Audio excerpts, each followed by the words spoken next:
Greetings. We begin by acknowledging that the CSUMB campus sits on unceded Ohlone territory.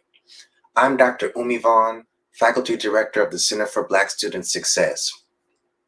The center is here on our campus in order to support Black students with financial help for books, etc., mentorship, partners, and also culturally relevant programming.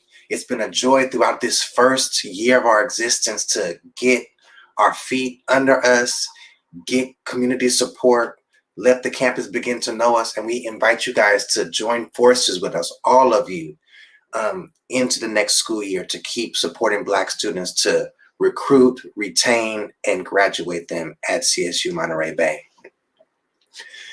During this year, in addition to teaching classes and running this center, I've been doing research as an anthropologist, as a scholar artist. And along the way, my students ask me, my colleagues, faculty members ask me, what is it you've been doing in these research trips, even in the midst of this pandemic, etc. So the reason for this presentation, our closing presentation for the year, is to let folks know what I've been up to. Brazil is the largest nation in South America. It was, quote unquote, discovered in 1500, already with a diverse array of indigenous peoples inhabiting the land. It became a Portuguese colony and maintained an economy largely based on slave labor until 1888. Brazil was the last nation in the Americas to abolish slavery. Brazil has the largest population of Blacks outside of any nation not on the continent of Africa. 91 million Black people in Brazil, 50.7% of the total population there. At the same time, Brazil has a kind of fluid conception of race that includes mixed blood folks, mulattoes, and other blends as wholly distinct racial categories. Also, the Amazon rainforest lies in the northwestern region of Brazil, the lungs of the world. The country is so big, so diverse, each region could really almost seem like another country unto itself. The influence of Afro-Brazilian culture is strong in many regions. From music, dance, language, genetic heritage, it all runs deep in the soul of Brazil. The national sport of football, which we call soccer, and that pretty way of playing that Brazilians have. The samba music are all legacies of the Black people in that country. I first traveled to Brazil in 2007, and I liked it so much that I learned Portuguese and went right back to spend the summer of 2008 there. In 2009, I participated in the carnival in Salvador da Bahia, Brazil. I was dressed up with my boys and with the group called Ile Aye. You'll hear some of their rhythms later in the show, and that was Ile Aye music playing at the start. I started studying various styles of samba music. I attended Brazil Camp in California 2013. And in 2014 and 17, I invited Brazilian master percussionist Mario Pam to join us here in California for Drum Talk, Rhythms from Cuba and Brazil, which was a CSU summer arts program that we put together. It was fly. We might get a chance to do it again in 2022. Stay tuned.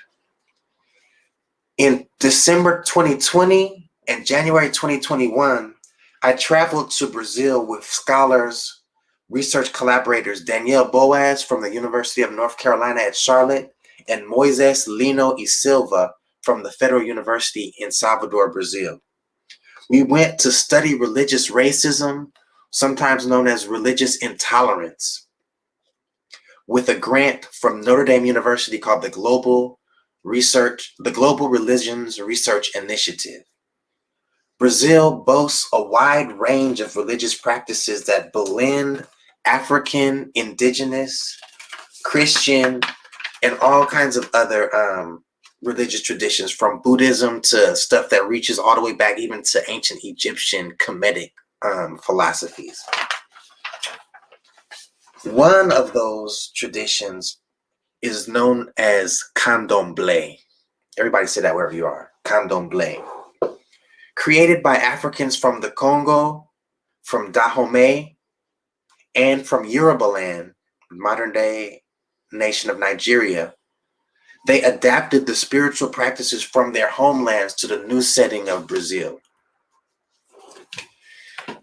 Key to the Yoruba religious philosophy is the concept of Orisha. They're spirits, right? On one hand, they are deified ancestors, people who lived so well on the earth that people venerate them and emulate them. The Orisha are also forces of nature, the spirit of the river, the spirit of fire, the mountaintop and its serenity.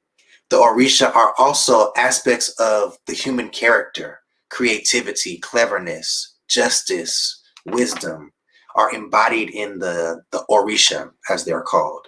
The image on the left side of the screen here is an anchor, and it represents the spirit of the ocean known as Yemanja. On the right, we have a double-sided axe or Oshe representing Shango, the king of dance, the king of the drum, a representation of ultimate virility and power, as well as justice. On the left now, we have a mirror surrounded with fish and flowers carved in wood with a peacock at the top. This represents Oshun, the goddess of the river, who also represents fertility, commerce, cleanliness. To the right, we have Oshala, represents purity, peace, wisdom, and as a way to safeguard their traditions in the context of a slave society, colonial Brazil, that sought to crush out African culture, these Africans were clever enough to hide their spiritual powers behind the images of Catholic saints. So we saw Oshala represented there in a cross.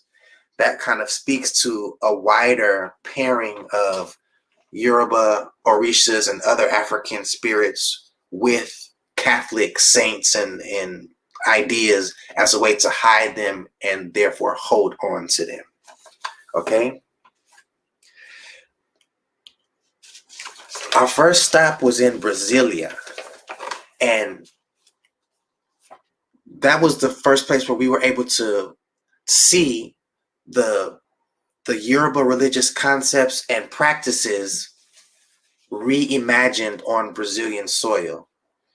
And one way that is done is to create almost like a village that belongs to the religious family or community, right? In that village, there are sacred groves with plants that serve medicinal purposes related to the various Orisha. This is what they call the Barracão, where dance would happen, where the drumming and dancing would happen. Here you can get a sense of sacred trees. The Yoruba tie fabric around trees as a way to mark them as special. You also see a golden building in the back. That's Oshun's building. That's her space. And if you look at the picture next door to it, if you walk out into that garden, if you will, there are spaces for all of the various Orisha within this compound. In addition, there is the place where the head of the compound will live. There is an order and an organization within this space, which replicates in its own way what an African village might have been like. These compounds are known as terreiros, like terrains, if you will, terreiros or compounds. Each terreiro is run by some particular leader, right? This gentleman is known as Pai Lilico. He is a priest of Oshun. in the city of Brasilia, the federal district or capital. The Tejeros are also known as Ashe. Ile Ashe, the House of Ashe, is another way that they call these Tejeros. And one of the fascinating things about these leaders is that their position is passed to them from a prior leader. And in addition to the title and the responsibilities, there's a spiritual kind of preparation and power that's handed to them too, that has been existent in each particular Tejero from the time of its establishment, sometimes as far back as the 18th century. So it's really fascinating in terms of maintaining a tradition, kind of successive leadership, etc. This gentleman is named Pai Aurelio. He is a priest of Ochosi, the Yoruba hunter that represents strategicness and stealth, right? I show these people because in addition to the religious philosophy, candomblé, and the religious concepts like Orisha and Ashe, we were welcomed by specific people to hear their stories and learn about their way of life.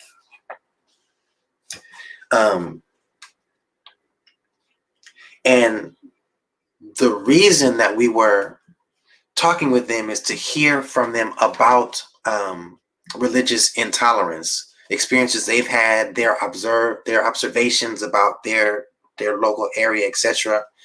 And as an anthropologist, I use the technique of participant observation, wherein by participating in the daily life of the community, you gain their trust, you gain their acceptance, and make them feel okay with bearing their stories, right? The great choreographer and anthropologist Catherine Dunham said that when she went to do her research in Haiti, she won people's trust because she demonstrated to them that she knew how to dance, right? That one time when the Vodun asked her to dance, she danced so much that people were surprised and ended up kissing the ground at her feet. And while I'm no Catherine Dunham, I have seen a community open itself to me because they've understood that I can dance to their beat. Okay? So this is a moment from Pai Aurelio's house with a group that they have called Omo Ayo, the Children of Joy in Yoruba.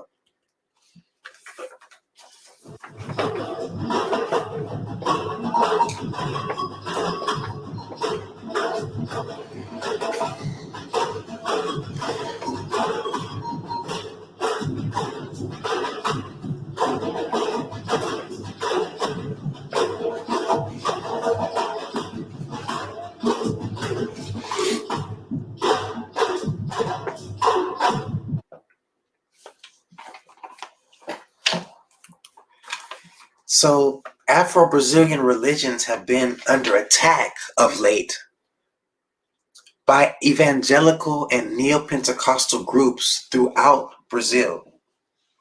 The onslaught has taken the form of land grabbing, people being pushed off of land that belongs to them, cyberbullying of kids in their school because they're practitioners of African-based religions, kidnapping priests and priestesses, civilians calling police on religious practitioners with accusations of noise pollution or disturbing the peace because drumming is going on.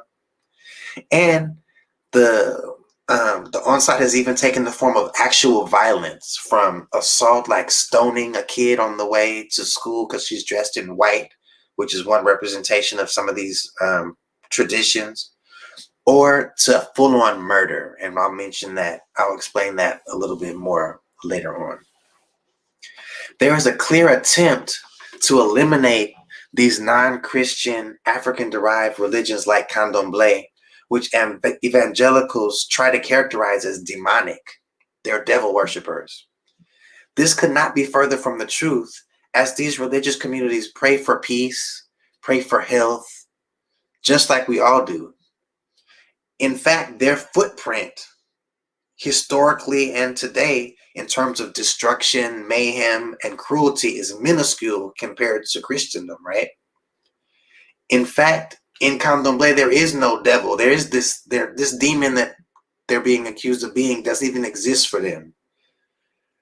Our research is showing us that there are other reasons, though, rather than any kind of liturgical argument.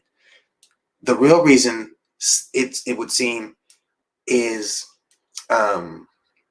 due to old anti-African and racist beliefs by which anything that's African or anything that's Black should be torn down, right? Should not represent the nation. And there is a competition for resources. In this case, actual believers, participants in your religion being the resource. And so mega churches are coming into communities that have traditionally been practitioners of candomblé or other African derived religious forms and kind of figuring out ways to get those people to leave their traditional practice and come to the Lord, as it were. And, I grew up Christian myself, going to church myself, and, my family down in New Orleans and stuff are Christian and stuff. And we've, like, in so many instances, you have to shake your head like Jesus wouldn't want that, what you guys are doing. You know what I mean? And so we've been conducting interviews, talking with people to document the situation and figure out how we can, by raising visibility, try and stop this from happening. The images that are on screen right now are in Brasilia at a place called the Plaza of the Orishas. These are sculpture images that represent Oshun on the left side. I think that's Ewa on the right side. And this representation of Oshala, remember I just said Oshala represents peace and wisdom and, all that's good, right? Purity.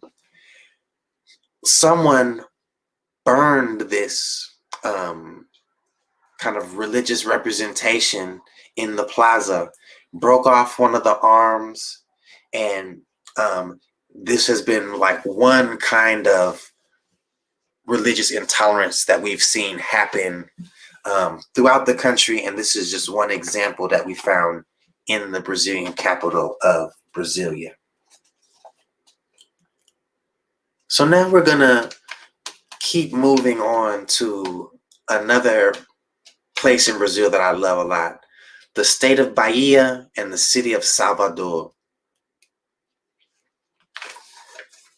This was the original first capital of Brazil and continues to be considered a kind of cradle of Afro-Brazilian culture.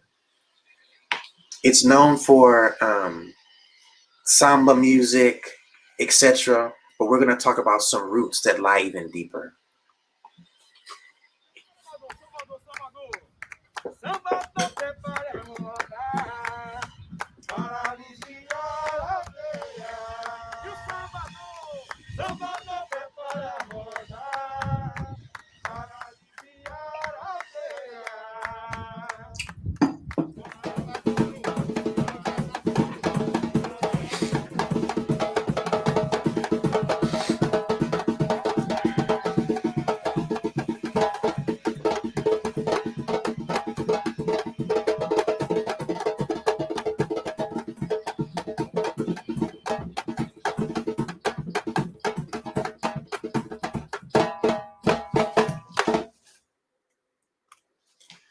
So samba is wonderful.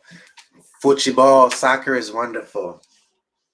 They are part of the great tree of Black creativity with such deep roots in Brazil. But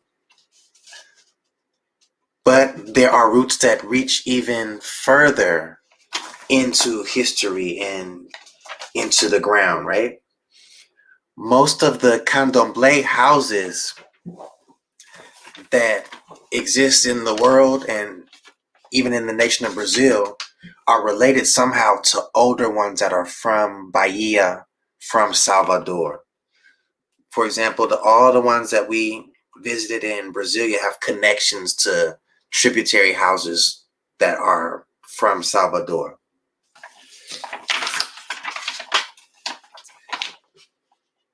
Cachoeiras is a town in the interior of Bahia State. Salvador is on the coast. Cachoeiras lies an hour or two into the interior. When the Portuguese first began to develop Brazil, they were growing sugarcane in this interior area of the Bahia State known as the Recôncavo. That's like the concave plains, perfect for growing sugarcane. And the wealth of that is seen in the colonial buildings in the city of Cachoeiras, and especially in the colonial city of Salvador. Salvador is known also for African religions and African foods. This plate right here is what you call acarajé. Acarajé for our African American folks is kind of a cousin food. We have black eyed peas on New Year's, right? Acarajé is made of pounded black eyed peas into a paste, and then you fry that in red palm oil. Once you get those little balls, you cut them open, and then you fill it with shrimp or, kind of a greens kind of a thing. And it kind of is like an African street food. You would kind of eat acarajé in the same way you would go get some tacos or a hot dog or something like that. Very delicious.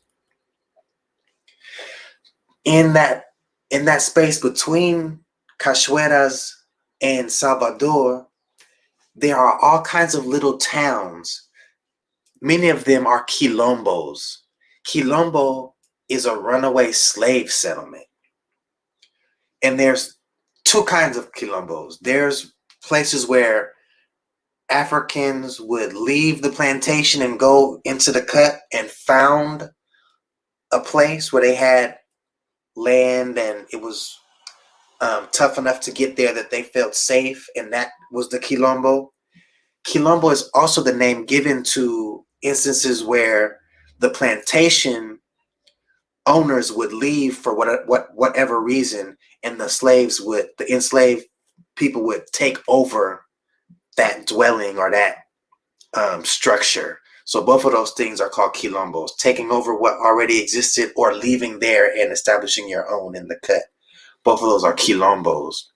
And a quilombo is a beautiful representation of faith, leaving here where it's not good for us and having faith that we're going to be able to create something wherever we go, right? And resiliency, etc. Near Cachoeiras, we found the oldest tejedo or ashe that we visited during our time. This tejedo was founded in 1736.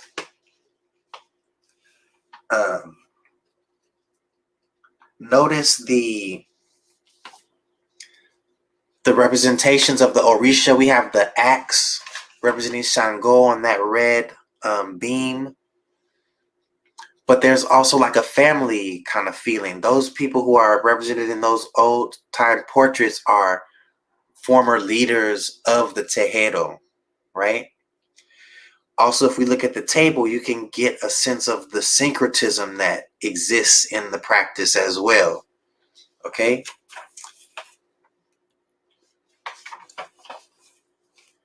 Shango, the double-headed axe. Oshun, the mirror.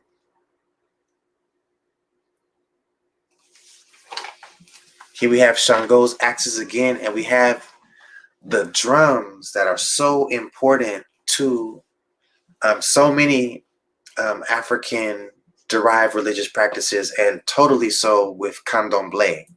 These drums are called atabaki. Atabaki. The largest drum on the far right is called the hum. Sometimes people call it ilu also. The middle drum is called humpi.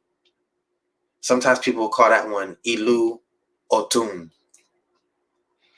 And then the smallest drum is called the lay, sometimes known as Ilu Osi.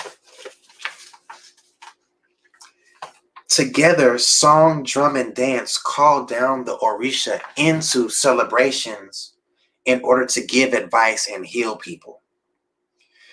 And when this happens, it's, order within what might seem like disorder. Master drummers and master singers are very carefully choosing songs and rhythms to guide the community in kind of journeys through oral histories of their religious nation, of their more local personal family. Very intentional, very sacred. It's kind of its own kind of African classical music in the Americas. There's so much restraint and intention and apprenticeship that's needed to practice it. It must really be considered that way. Music has been a real target of the religious intolerance. People complain about the noise, the time of day people are playing. Drums have been confiscated, fines have been levied, death threats have been sent. In our research, we also were able to see a lot of persistence, right? People figuring out a way to keep the drum practice present. We've seen a lot of unity where community members have, no matter how many times they take the drums away and charge the person a fine, community members will come and give them that money so they can go get those drums right back because we need that. We've seen cleverness. There was one lady who got a death threat. She was told that if she played her drums anymore, she was going to be killed. And it was no joke, right? For a time, she got big speakers and played religious Christian music loud enough to cover the playing of the atabakis in honor of the Orisha. So, and people were doing all this because almost everyone agrees that without the drums, there is no more candomblé, or candomblé has to change too much if the drums aren't allowed to continue. The situation in Brazil is similar to ours in the United States in terms of oppressors today resorting to moves from some old playbook. For us, we see this voter suppression thing happening as a good example. These kinds of attacks on religion and specifically on the drum happened constantly during the colonial era in Brazil. And there was another wave of this kind of repression at the start of the 20th century, right? So we see kind of a cyclical thing happening here. And we're trying to figure out the way, who needs to see this research? The UN, corporations in Brazil who on one side of their mouth claim to support these practices for tourism, etc., but are turning their back as the violence happens. We're looking at what are the right audiences to get some traction and make sure that this stuff stops.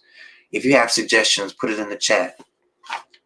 Let's hear a drum rhythm for Shango, the Orisha of justice. This rhythm is called Aluja.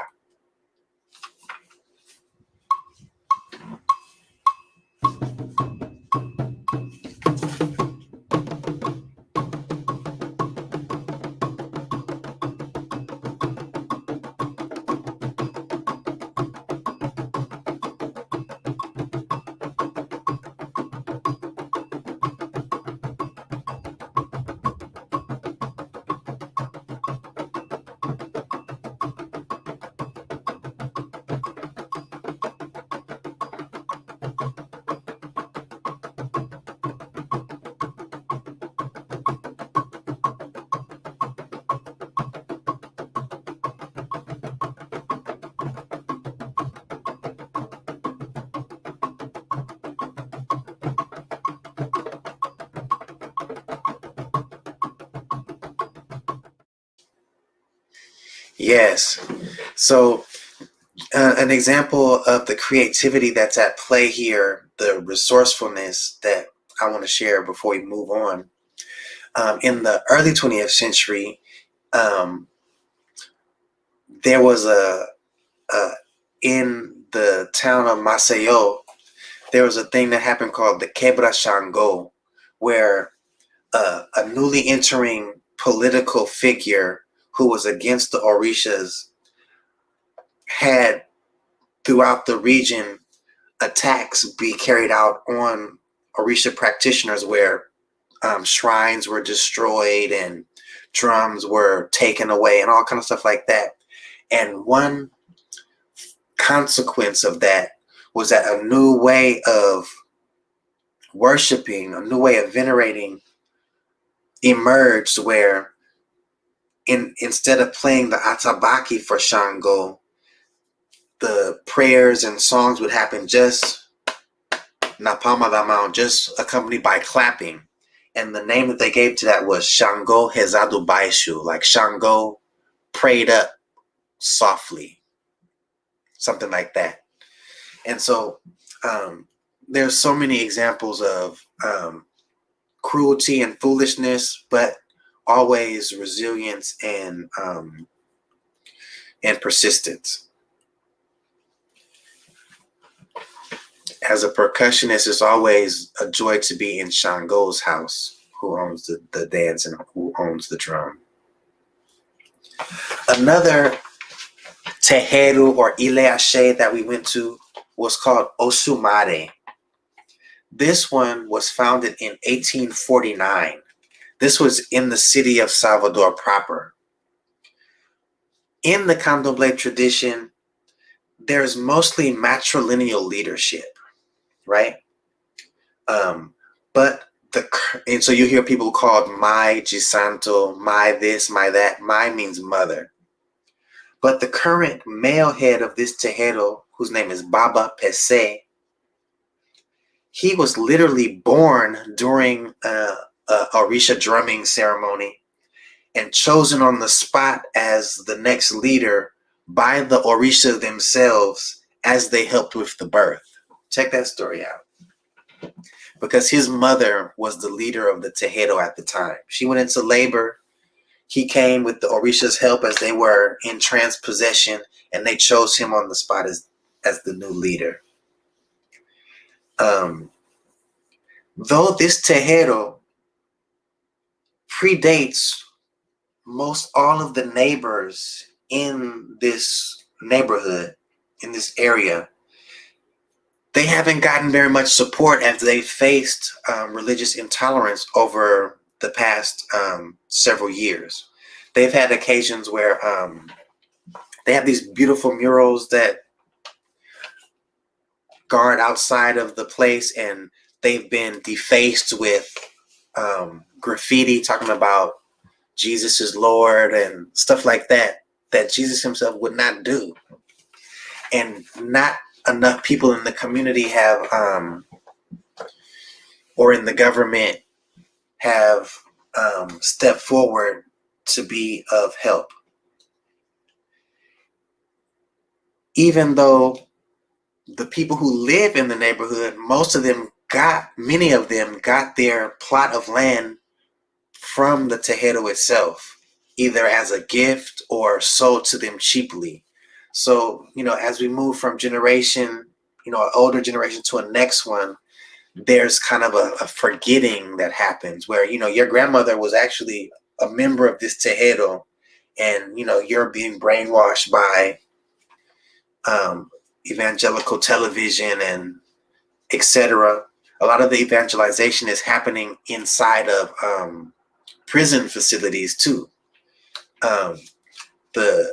The social services and support that people need as they're going through serving their time are only available through evangelicals, which is what the state allows to go into the prisons, whereas the traditional religious communities aren't allowed access. They aren't seen as valid, right? And so a whole kind of cycle of renouncing one's religion and then one's kind of familial traditional religion, embracing this new, and then aggressively kind of attacking what used to be your practice, right? Another form of religious intolerance and disrespect that this old Tejero from 1849 again has been facing is the evangelicals will come and park their car, like park a van, right at the entrance to the Tejero and blast sermons or blast, loud um, Christian religious music as a way to upset ceremonies that are in underway at the Tejero. And so um, all this kind of antagonizing and disrespect happens on a regular basis in the current context.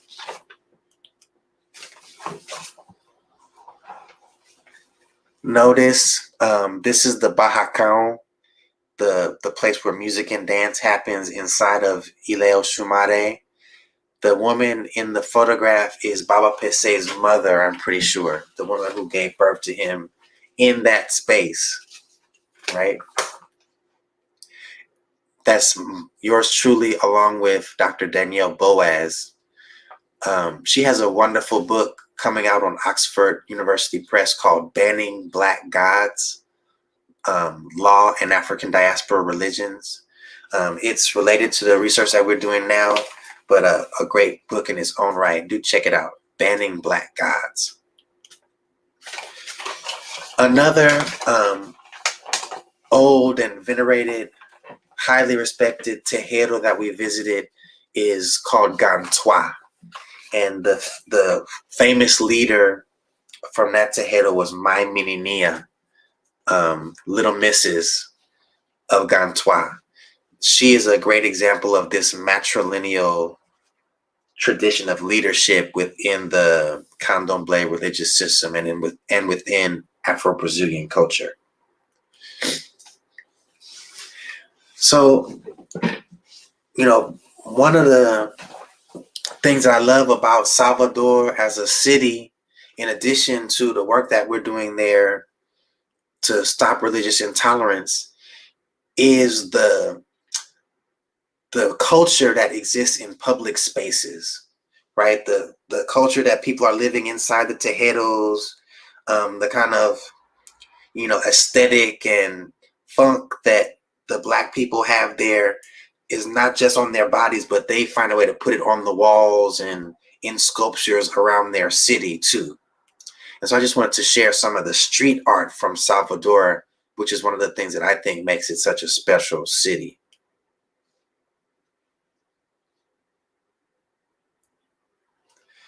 Oftentimes the pieces end up referring back to the Orishas, right?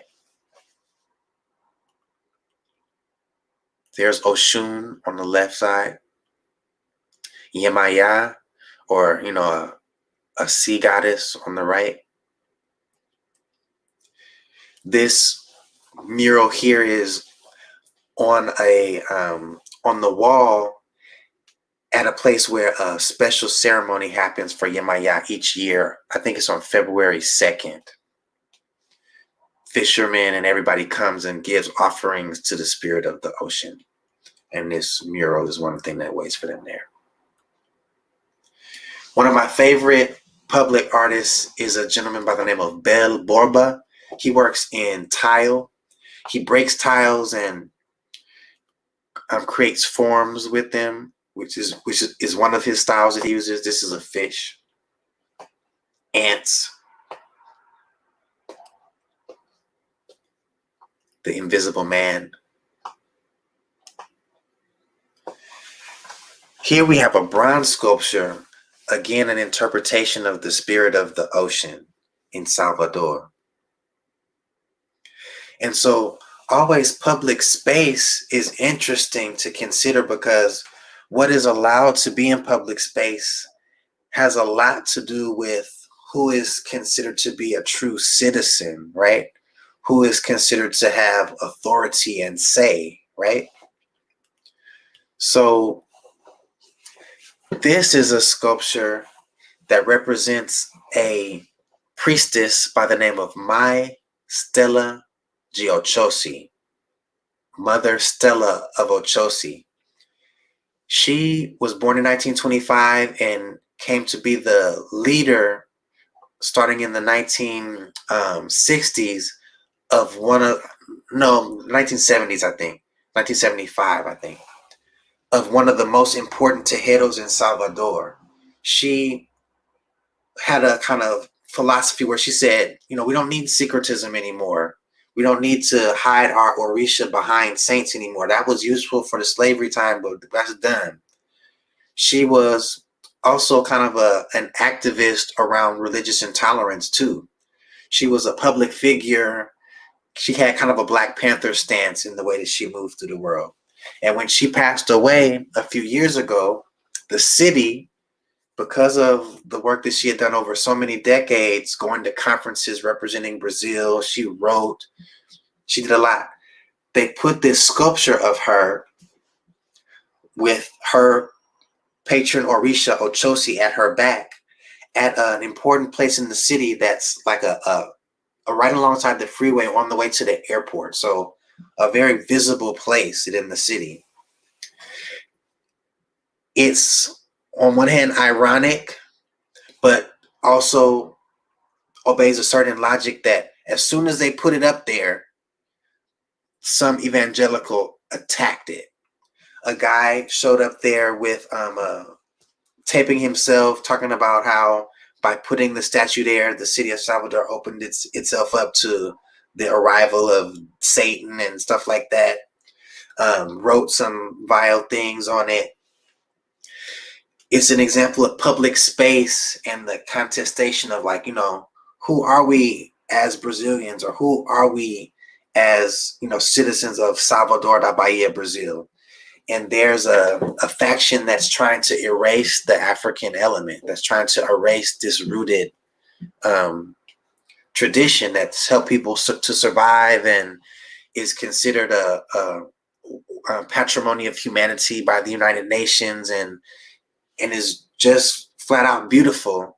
There's a struggle against it for no good reason. This woman on the left, the bust, is a woman by the name of Mai Gilda. On the right, we have her daughter, Mai Jaciara. Mai Gilda is one of the most extreme examples of religious racism or religious intolerance. She was the leader of a tejero. She was kind of outspoken in terms of, her right to practice and, I don't need to hide my beads or change my dress because you don't like my religious faith. I'm not going to do that. And she ended up being literally beaten to death by some fools with Bibles. They beat her to death with Bibles. And this bust was erected in the community to commemorate her spirit, commemorate the work that she did. We conducted an extensive interview with her daughter, Mai Jaciara, who is quite a warrior woman in her own right. She told us about instances of, her son being told he couldn't come to class with his Orisha clothes on, or all kinds of stories. But in the midst of it all, she has a very indomitable spirit. She's the type of person who's not about turning the other cheek. If you slap her, she'll pay you back with 2 or a dozen, she said. Our last stop in Brazil on this particular trip was to the city of Maceió and the state which lies in the state of Alagoas. Maceió is cool. Maceió is a nice city with a beach boardwalk and everything. Great food. But Alagoas is also where the famous Quilombo dos Palmares, flourished, with as many as 25,000 inhabitants sometimes for almost 100 years, from 1605 to its suppression in 1694. In order to get to Palmares, you enter into a town that they call União dos Palmares, Union of Palmares. But the actual seat of the Palmares settlement is really up on high, like a palisade that is hard to get into. Like the car we was driving could barely make it up the hill, right? And there you have this kind of lookout over the surrounding territory. Palmares was run by a kind of African-styled government. There was a famous king by the name of Ganga Zumba that some of you might have heard of before. There was a queen by the name of Dandara, another queen and mystic by the name of Akochireni. Maybe more famous than all of those is the warrior general who defended Palmares. His name was Zumbi. It's shrouded in myth because on one hand, scholars say that Zumbi is a Congo kind of title given to warriors, and that there were many Zumbi. If you were a boss general, a boss soldier, you're a Zumbi. But kind of coming out of this antiquity, the 1600s, we also learn of a Zumbi, a kind of particular soldier who battled relentlessly and with great, acumen until the last drop of blood, right? Also, in this this town of Palmares, they've set it up as a kind of park, museum, and shrine for people to visit. And so since we've been researching about religious racism as a way to bring visibility to the issue and stop it, we wanted to visit Palmares as a kind of pilgrimage in the name of resistance, honoring all the freedom fighters everywhere in all time. So here's a sacred tree. It felt, so I had goosebumps the whole time because you literally had to have been walking in the footsteps of Ganga Zumba, of Zumbi, etc. And we walked from here down a path to a river, to a lake, where people would have been going to wash their clothes or get water, or I'm sure lovers met down there. And as you walked, there's thick brush on the side, and you can imagine Zumbi or other soldiers kind of looking out to make sure you were okay, kind of a thing. A very powerful experience. We felt the spirit of Zumbi. As far as a pilgrimage for freedom fighters, they have the grave of the great Abdias Nascimento here at Palmares. Abdias Nascimento is something like W.E.B. Du Bois or something like that. He was a theater guy, like a dramaturge, but also like a philosopher in terms of race, freedom, struggle, and that kind of a thing in Brazil throughout the whole 20th century. He died at maybe he was 100 years old almost, but he wanted to have his ashes put where Zumbi and Palmares was, this resistant nation. So here I was just kind of meditating, feeling the energy of all these ancestors, kind of conscious that the work that our project is doing is trying to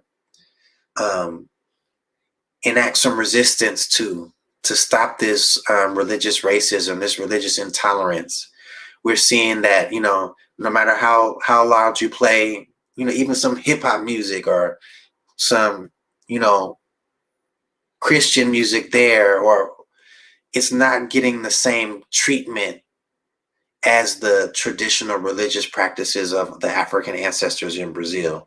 So in this moment, I'm kind of meditating on how to harness the power of Zumbi and all these folks and apply it to the scholarship, the activism that we're doing today. And as I was meditating, a friend of mine intoned a song. Ao som do motim, em cada intervalo da guerra sem fim, eu canto, eu canto, eu canto, eu canto assim. A felicidade do negro é uma felicidade guerreira. A felicidade do negro é uma felicidade guerreira. Brasil,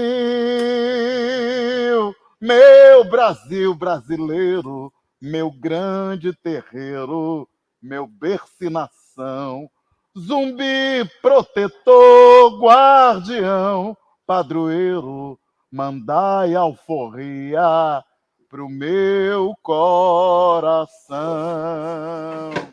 Zumbi vive!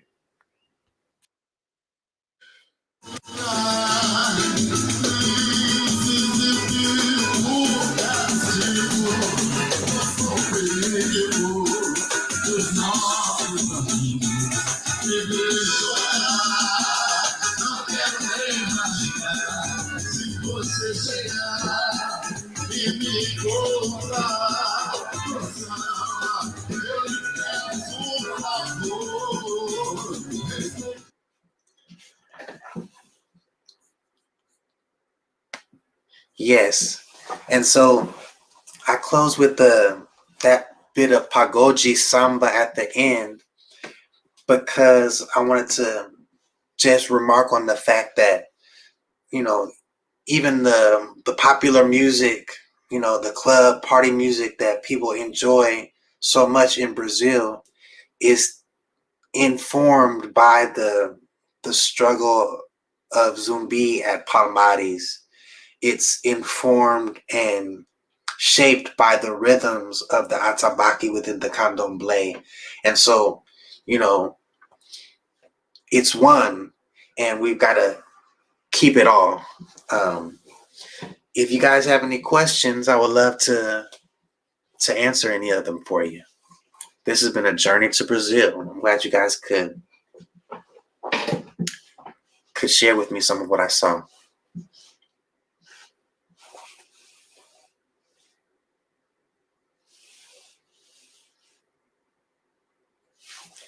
Okay, if we don't have any questions, I want to thank the CBSS action team. I want to thank the student team. I want to shout out to all of our supporters at CSU Monterey Bay and beyond, wherever you are. Stay with us. We're going to be bringing more programming, more support for Black students as we enter into the next academic year. We're going to keep rising, rising, and rising. Also, please donate. Your support helps us to bring programming to the students and keep doing what we do. So go to that site and make a donation. We'll truly appreciate it. Thank you very much. Over and out.